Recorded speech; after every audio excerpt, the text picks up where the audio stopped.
time's getting away from me. What should I do now? And now most of the day is lost. Most of the day escapes not being utilized and doesn't work for you simply because you didn't make those decisions early, at the early part of the day. The decisions we make in the early part of our life sometimes last for a lifetime. The early decisions that you make about what you're going to do with your life as far as Herbalife is concerned, those decisions are vitally important. If you neglect them and don't make them, sure enough, the time passes and the opportunity sometimes is diminished, and sometimes you spend a lot of time now catching up simply because you didn't make those early decisions. So it's the decisions at the first of the day, it's the decisions at the early part of the month, it's the decisions at the early part of the year that greatly determines what kind of year you're going to have. The decisions you make in the early days of your marriage, sometimes those are the decisions that affect the marriage for a lifetime. The decisions you make at the first chance you see opportunity, those decisions, what you're going to do with it, how far you're going to take it, what it's going to be meaning to you in the years to come. Those early decisions are vitally important. Then we need decisions to correct poor decisions, to overcome our mistakes. It's possible, of course, for all of us to make unwise decisions. And at the end of one year, at the end of 1 week, 1 month, or at the end of a few years, we say, that decision cost me too much. Cost me a lot of time, cost me a lot of money, cost me maybe a good relationship, cost me a chance to be productive. But as long as you're alive, there's still a chance to use new decision power to correct the mistakes of decisions that were bad in the past. All of us have the opportunity to do that, but I think Napoleon was right here too. You got to be definite in making decisions so that the opportunity doesn't pass you by. Take advantage. Here's the next one. Napoleon Hill said, a good leader has definite plans. How important that is. And of all the years, I think, to cash in on Herbalife's momentum and make some plans for the future, this has got to be one of the greatest years. Herbalife in these 18 years now has created some incredible momentum, not only in opening up the countries, but momentum in the refinement of our marketing, momentum in developing new products, momentum in developing our support system. The key is now for you to make plans to ride on that momentum. Herbalife is like the tide that comes in, and the rising tide lifts all the ships, if they're in the water. If your ship and your boat is not in the water, even though the tide comes in that would lift all the ships, if yours is not in the water, then it doesn't benefit you. So here's what you should do. Have the same intensity to make your plans for the future as Mark Hughes has. As the President's team, Chairman's Club especially, make the plans for the Herbalife Company future, you've got to now make your plans. Don't let this momentum pass you by. Don't let this momentum go uncashed in on. Don't let it be like a lost cause for you. And maybe you've, because of the lack of plans, have lost a month or two, or you've lost a week or two, or maybe you've lost a year, and you were 10% effective instead of 100%. Now's the time to change all that and start making some plans. Your Herbalife plans, they're vitally important. You might as well cash in on the Herbalife plans for world expansion, the Herbalife plans for expansion within your country, the Herbalife plans for the expansion of the business, the incentives. Cash in on that, capture that, and say, I've got to have some plans that match Herbalife. Not necessarily match Herbalife in numbers, but that can match Herbalife in momentum, that can match Herbalife in cashing in on the opportunity, your plans for Herbalife expansion.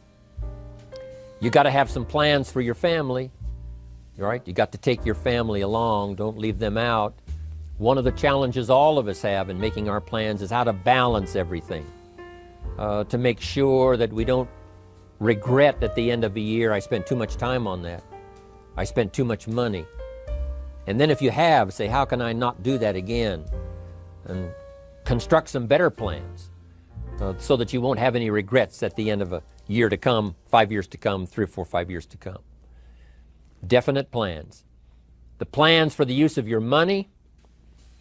One thing I've admired about Mark Hughes since I've met him all those years ago, once he started becoming successful, he had a splendid plan, not only for his personal success in terms of financial security, but in terms of the company. Because Mark has to look after the company and make sure that the company is secure, that the company has plenty of reserves, so that no matter what happens around the world, and when you're doing business in 37 countries, you can imagine what the challenge is to make sure the plans for each country are there, the backup plans, the financial plans, as well as products and opportunity and marketing.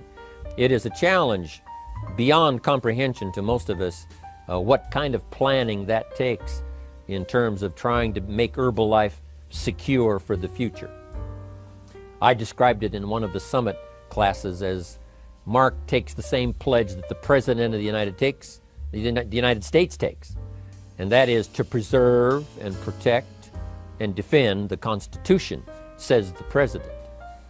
But Mark has to preserve and protect and defend the company to make sure it's viable, not just in America where it started, but all around the world in each country. It's an awesome responsibility. But now for you, your plans to be financially secure. If you're starting to make some big money in Herbalife, I'm telling you, you got to have a good plan for your resources so that you find yourself secure regardless of what happens. I agree with Napoleon here. You got to have good plans. One more on plans, and that is the plan for your personal development. The plan to be better this year than last year.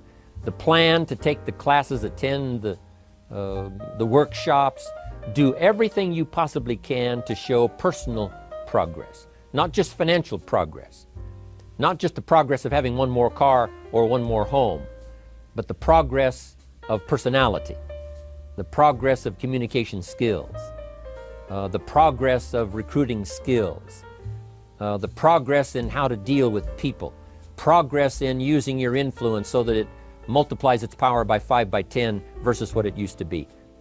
You need those kind of plans. A plan for personal growth, personal development. A plan to be all that you can possibly be in the years to come as you develop your Herbalife business and your life business and your family business. All of that. Got to have good plans. Next, Napoleon Hill had a good saying. It was something my father had and passed it on to me as a good philosophy. And here's what he said. A good leader has the habit of doing more than what he gets paid for. What an incredible philosophy this is. The habit of doing more than you get paid for. It's what we call the service that you put out like seeds in the ground that doesn't bring the harvest immediately, but the harvest is yet to come. It's called like putting out the capital in capitalism. Doing more than you get paid for means that you're getting ready for the next move up. Because if you do more than you get paid for, you've made an investment. The average person might think if I do more than the company requires, then they're ripping me off. I'm not getting paid for that extra time, that extra attention. But you must not view it that way. You must say, I'm getting there a little earlier, staying a little later, as an investment in my own personal future. Because I want that kind of reputation. I want that kind of philosophy to work in my life. Do more than you get paid for. And this philosophy works incredibly well in Herbalife. You make the Herbalife sale of the Herbalife products. Now you must do more than you've gotten paid for.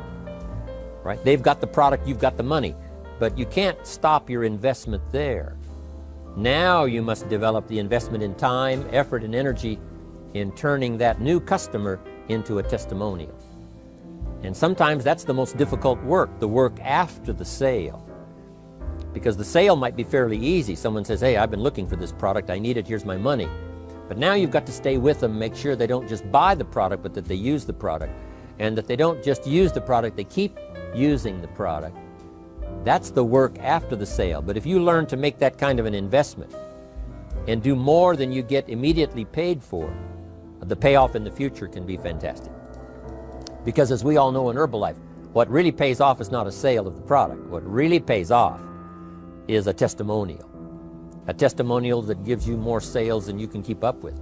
A testimonial that takes you places you could never go by yourself, introduces you to people you'd never see on your own. That kind of investment is so powerful. So you do more than you get paid for up front. It's happened for me, making the investment. When I first started lecturing 36 years ago, I talked to high school classes, college classes, service clubs, and I gave it all away. I went and talked for free. Someone said, Mr. Rohn, would you come and do this breakfast talk? I said, sure. Could you do this luncheon talk for this service club? I said, of course. And all of that in the beginning was for free. Primarily because I'd made my fortune, I didn't need the money, but I did it for free, but look what it's made for me by giving that kind of service in those early days. And finally it led to business and led to an enterprise. And I was giving the seminar all those years ago here in Los Angeles, and Mark Hughes was in my audience. So what you don't get paid for, don't worry about that. Just render the service with the vision of the future that it'll come back multiplied if you have this kind of habit, this kind of philosophy. Next, Napoleon Hill talks about personality. You need a pleasing personality. There's many parts to your personality. One is your working personality. The kind of behavior, the kind of attitude that you need, especially in the public. Some things you can kind of get by with being a little careless, maybe in private, but in public, where it counts so much in your paycheck, it counts so much in building your business for the future,